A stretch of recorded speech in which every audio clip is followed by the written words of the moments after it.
Jason, and I had been looking forward to a quiet weekend away from the city. Life in Philadelphia had been draining, so I booked an Airbnb in rural Pennsylvania, hoping to find some peace.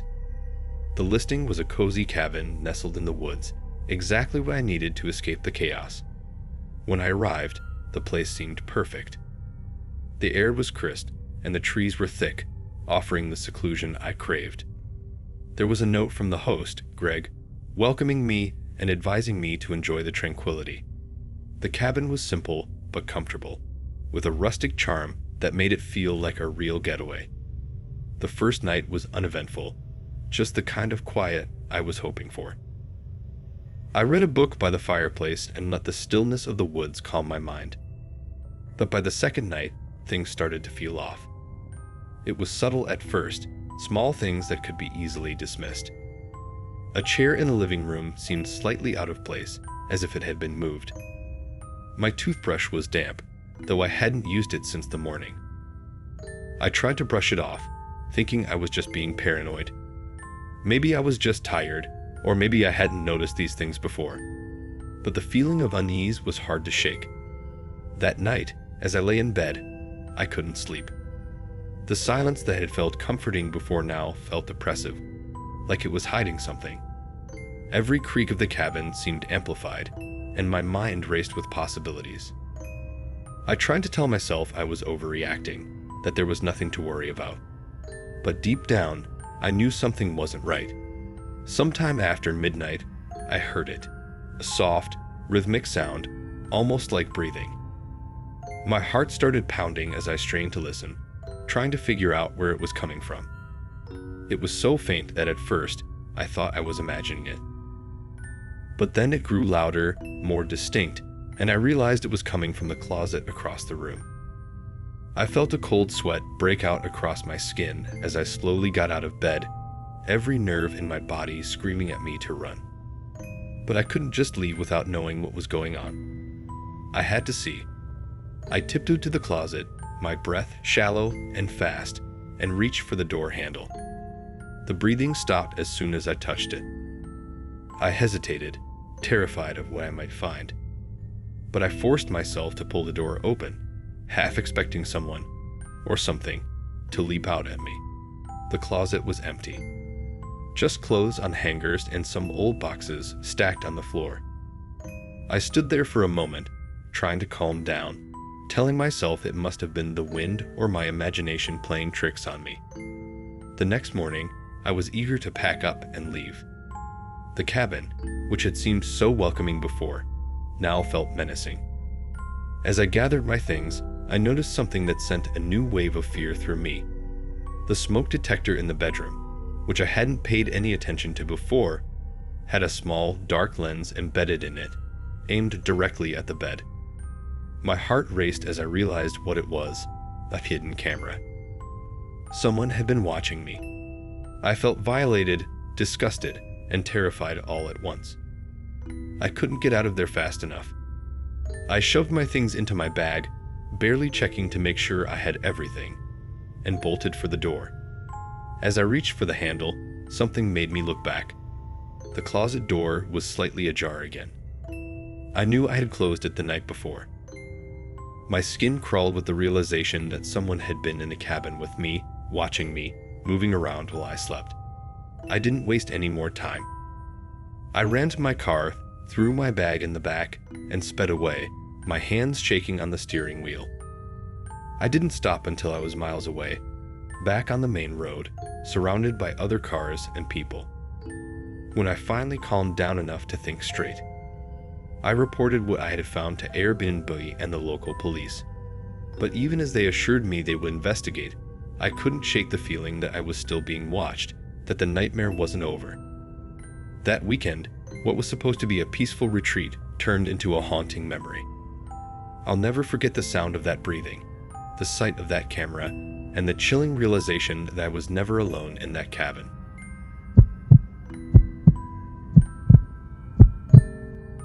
As a businessman, I'm constantly on the road, staying in different hotels, Airbnb, and wherever else my job takes me.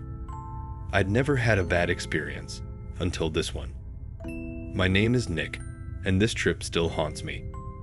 I booked a charming little house in the suburbs for a work trip, just outside of New York City. It looked cozy and private, exactly what I needed for some peace after long meetings.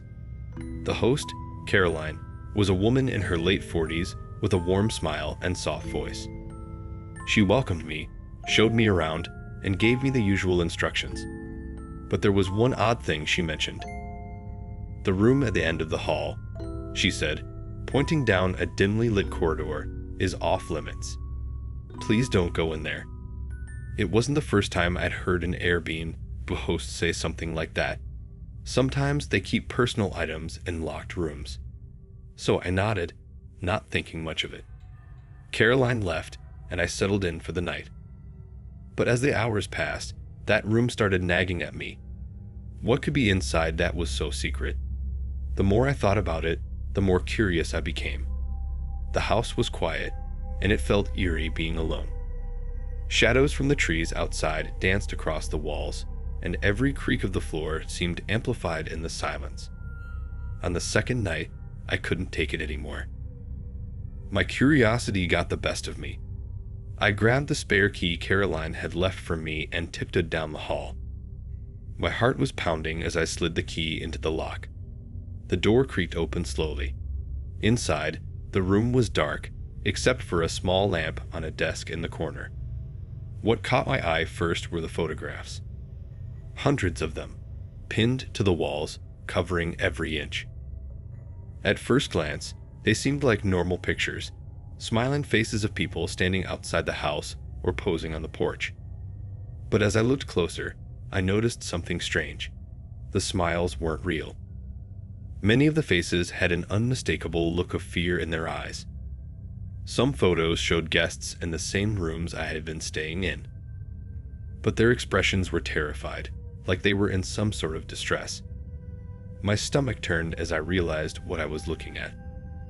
These weren't just regular vacation snapshots. They were trophies. Disturbing evidence that something terrible had happened to these people. Suddenly, I heard a soft creak behind me. I spun around to see Caroline standing in the doorway, a cold smile on her face. In her hand was a long kitchen knife. My breath caught in my throat as she stepped forward, blocking the exit. "You shouldn't have come in here, Nick," she said calmly, her voice unnervingly steady. "I told you not to." My heart was racing as I tried to think of a way out.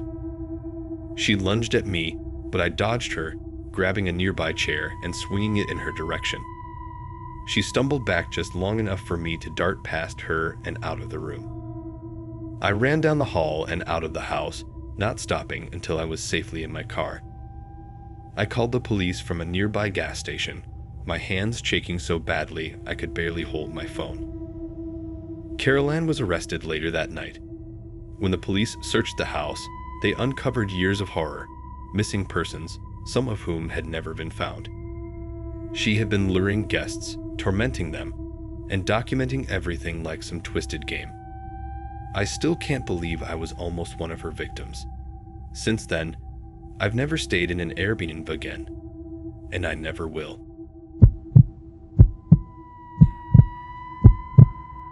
I've always loved Paris, the narrow streets, the art, the endless inspiration.